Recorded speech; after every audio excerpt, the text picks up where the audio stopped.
Let's go to work. What's going on, y'all? It's your boy Martyr, the producer, coming at you with the first installment of my Journey of the Producer episodes, episode one. And I'm basically going to give an introduction about what you should expect from the upcoming episodes and certain things that it'll include. So I do have my little notes here, so that's why I keep looking down. So my main goal is to document my day-to-day activities. So the ultimate goal is to win a Grammy. I want to document how I went from point A to point B by letting you into my world, by letting you see what I do day to day. Really important events, not the boring stuff, not the getting up or going to work or running errands or going to the grocery store.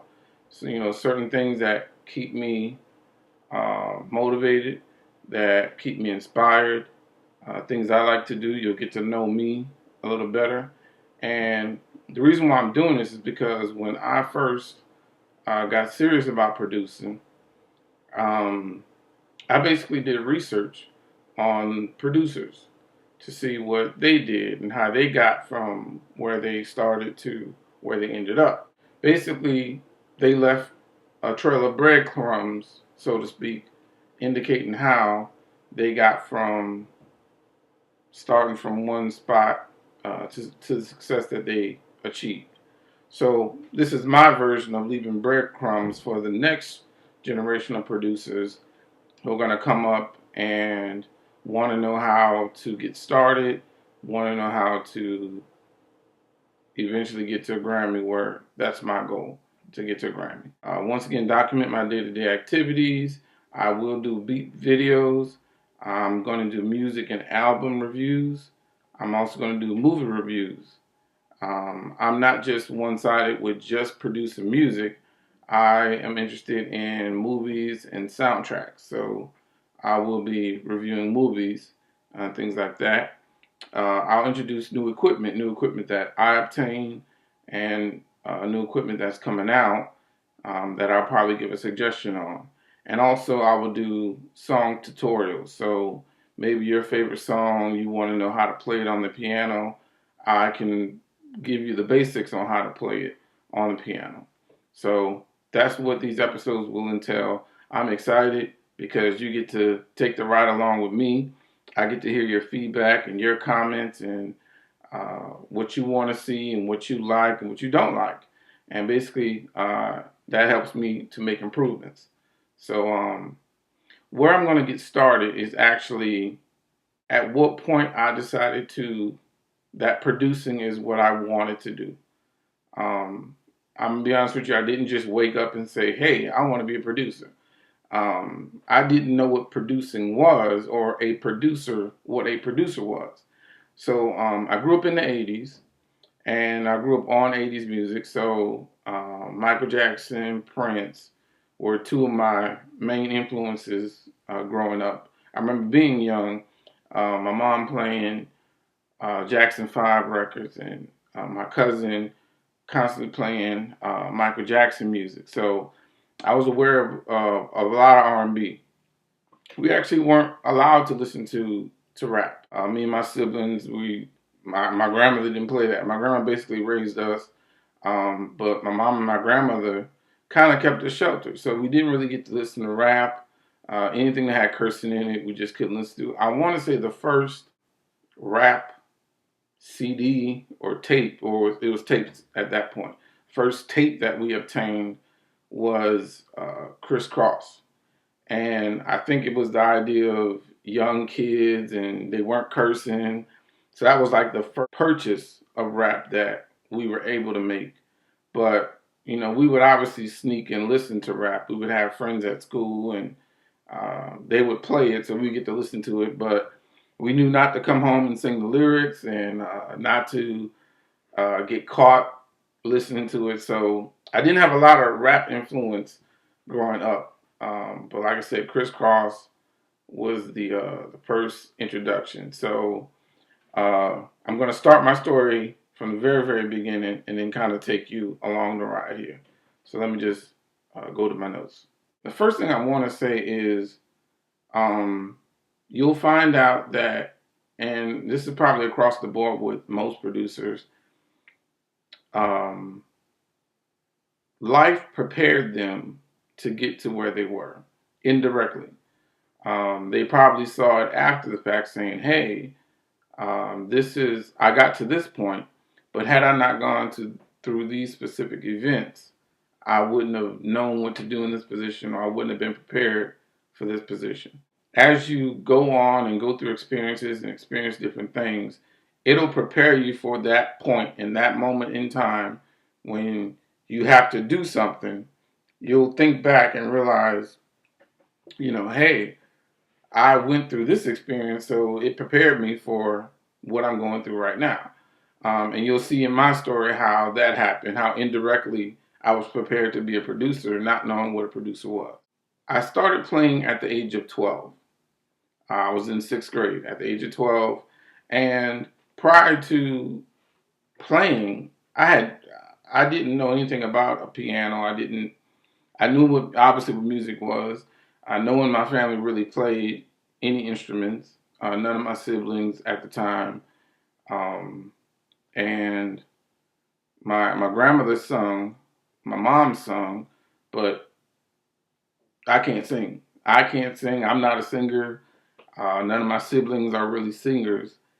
So introduction to playing just came out the blue, honestly.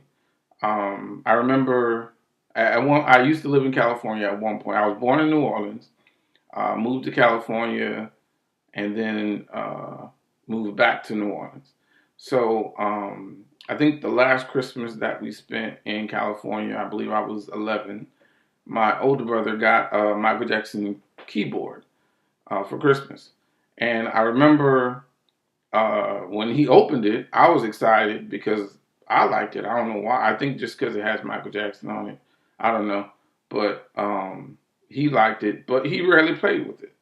So when he would, go in the room and watch TV, I'd be in the front playing the piano, not really knowing what I'm doing, just kind of playing around with the program beats and the certain songs, and I would play a note here and there, not really understanding, but just kind of having fun with the piano. I remember sitting in a theater, the movie starting, and those of you who know The Lion King, that first song is "Circle of Life." So I remember, watching the movie and then hearing this song, and then the song building up, building, just constantly building, and then getting to a point where it climaxes and, it's just, you get to that chorus, and I just suddenly got goosebumps. And I don't think I've ever experienced that, but I just I had a goosebump moment. And I was like, wow, that's amazing. When the movie was finally over, I remember walking out of the theater saying to myself, that's what I want to do. Whatever instruments or mood that they put in that song to make me feel that emotion, that's what I want to do for people. I want to make something that has people have that same emotion. That was my experience of music that touched me to a point where I got goosebumps from it. And that's what I knew. That's what I wanted to do. I wanted to create something like that. Moved back to New Orleans, and um, I remember my grandmother going in the attic and pulling out this old. It looked like an organ, but it was a small version or a real small version of an organ. And she said, your mom used to have this, and she sat it in the front, and she said, y'all can play it as it was me and my cousins. So she was saying, y'all can play it as often as you want. And I recall going to school one day. Once again, I was in sixth grade. I remember going to school. It must have been February because we were singing the Black National Anthem. And we sung that song, and we sung it over and over and over again, and over and over and over again. And it was sixth graders, seventh graders, and eighth graders. and we just kept singing that song over and over and over and over again. Well, I remember going home that specific day and sitting in the front of the room, my grandma's front room, in front of that little organ, and started playing the Black National Anthem. I remember my grandmother walking in, and she was like, "What are you playing?" And I told her it's the Black National Anthem. And she actually started singing it, and she said, "You know how to play that?" I said, "Well, I guess I do know how to play it." She said, "Well, do it again." And then I played it again, and she said, "Well, who taught you how to do that?" I said, "No one really taught me. I kind of remembered the song and decided to play it when I got home." She said, "So you remembered exactly what you kept singing and then was able to play it?" And I told her, "Yes." She said, "How were you able to do that?" And once again, I had no idea how I was able to do it. So she immediately said, "Well, I think you have a gift. I'm going to put you in piano lessons." Now, I immediately got upset because something that I was enjoying is now about to me seem like it was about to become a chore. And I was reluctant to go to the lesson, but eventually taught me how to read music, how to use my ear, and things like that. So I think I stuck with that for about 2 years. So um, lessons for about 2 years. I played in church. Didn't really like it once again because I didn't, something about performing was something I didn't want to do. It felt like once again like a chore. So after 2 years, I stopped taking lessons. The moment when I officially decided, or knew, first of all, knew what a producer was, and officially decided producing is what I want to do, was one day in high school. So from sixth grade, seventh grade, eighth grade, ninth grade, and then sophomore year of high school, I remember sitting in the back of the class, and I'm talking to my friend on the left, and my other friend on the right is talking to someone else, and I overhear him talking about starting a record label. Now, I think at the time this was '97, so um, we knew who Bad Boy was, and I think Rockefeller was just making a name for themselves, and No Limit was just coming out. So you know, everybody knew about starting a label, and we were 15, 16 years old at the time, and this guy talks about, "Oh, I want to start a label." So I overhear him, saying, "Hey, I'm gonna start a label. I don't know what to call it." I think the first name he started with was Infinity Records. So he said, "Yeah, I'm gonna start a label. I have some rappers. Um, I think I'm gonna just be the CEO. I have some rappers, but I need to find a producer. I need someone." No, he didn't. I don't even think he said the word producer. I think he said, "I just need someone to do the beats."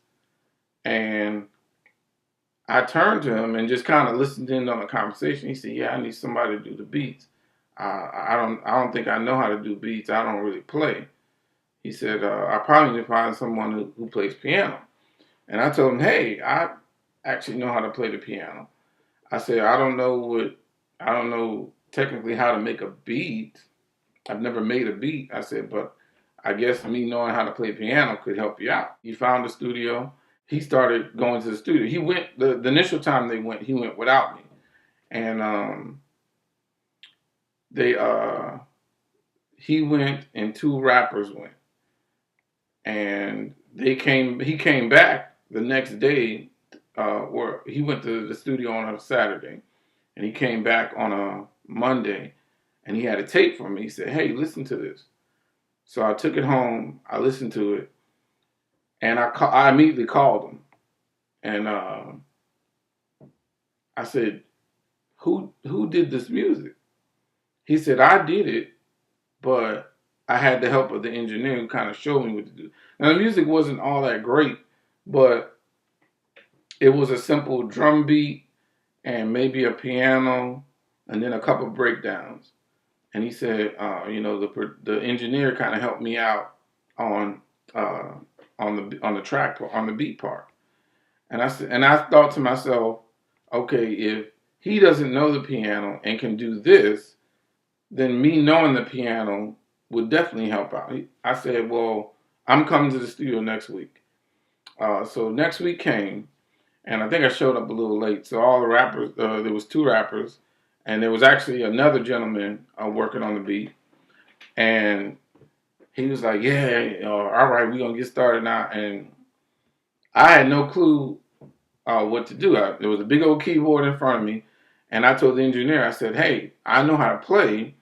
Just kind of direct me on, when to come in, uh, count me in, or how to come in, or when are you going to start recording me playing."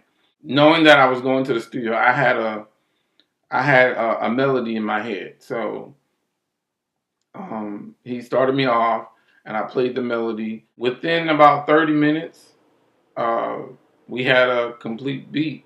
It didn't have any breakdowns in it. It was just, strictly a straight beat, and the rappers got on and rapped to it. So that was my first introduction to, I guess, producing. And I took that tape home, and if I didn't play that 50,000 times, I did. I let everyone listen to it, um, and I was excited. I was like, "Well, when are we going back?"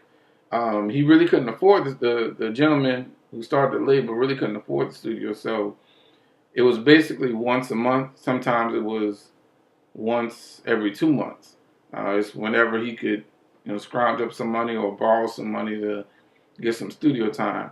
But I was excited because I understood initially how to create a beat, and make a beat and get it to a final product. That summer, summer of '97, I actually started playing with a band called New Image. Now this band had been together, I believe, 2 years before I even came along, but they said they needed another keyboard player, and they decided to add me at that point. I think that was one of the best experiences I ever had because I was able to learn how to play with a group. It taught me a little more about producing because the band director, or the musical director, kind of showed us the meaning of sequencing a track, and he would record us on tracks. So I kind of understood a little bit of what he was doing. I think I was like 16 at that point, and we traveled. We traveled to the Gospel Music Workshop of America. Uh, we went to that conference. I believe that was in Cleveland, Ohio, and then we went to John P. Key's convention. I forgot the name of it. I can't think of the name of it right now. But we went to that, and I think that was in Charlotte, North Carolina. So I remember that day specifically, we loaded up a van, all the band members in the van, and we drove from New Orleans to Charlotte, North Carolina. We had to perform. So we performed, and we performed in front of John P. Key. I remember him sitting in the front row, and we all were nervous. I was 16, and I think everyone else in the group, I think there was a guy that was 12, two guys that were 10, and then we had a 7-year-old and a 6-year-old. Man, when we looked out into that crowd, and that ballroom had at least 1,000 people in it, and right on the front row was John P. Key, and we all knew who he was, and we were actually doing one of his songs. We performed the song, and we did pretty good. And even at the end of the song, John P. Key came and sung along with us playing. Um, and after it was over, he said, "Hey, y'all, y'all can come up to my hotel room. I'd like to meet with y'all." I think he was doing some charity work with kids at the time. So the fact that we had a kid friendly type look to us, he wanted to be involved in that. We had to pack up and go to Cleveland, Ohio for the Gospel Music Workshop. And there, it was a great experience there. I got to meet a lot of gospel individuals, and even got to perform there. So we performed, and actually the individuals who introduced us um, were Hezekiah Walker, and the second person, I cannot think of his name. Uh, and I'll probably flash that somewhere here. But they introduced us, and we performed, and we did. That was a flawless performance. We had fun with that. I think we performed another song. I can't even think of the song we performed. That was so long ago. Anyways, after it was over, we went backstage, and everybody was congratulating us, and we met God's Property, who was actually Kirk Franklin's group at the time.